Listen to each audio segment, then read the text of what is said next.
స్వరాలరా. Congratulations. దేనికి? కాళ్ళు చేతులు వెరక్కొట్టుకున్నందుక? కాదండి, మీరు తాతయ్య కాబోతున్నందుకు. డాక్టర్ కన్ఫర్మ్ చేస్తే. హలో, కడుపు వచ్చింది మీ అమ్మాయి కాదు మీ అబ్బాయికి. నీకేమైనా పిచ్చెక్కిందంటరా? నాకు కాదు, అక్కడికి వెళ్ళి మీ అబ్బాయిని చూస్తే మీకు ఎక్కుతుంది పిచ్చి. రండి. నీ కడుపు రావటం ఏంట్రా? అసలు ఏం జరిగింది? తెలుసుకుని ప్రయోజనం ఉంది నాన్న. జరగకూడనిది జరిగిపోయింది.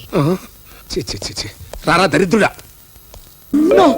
నాకు అన్నం చేయదు, నాకు అన్నం చేయదు. అన్యాయమని బొంద. ఈ బొప్పాసి ముక్కలు తినవు, నీ కడుపు పోద్ది. నేను తిన్ను.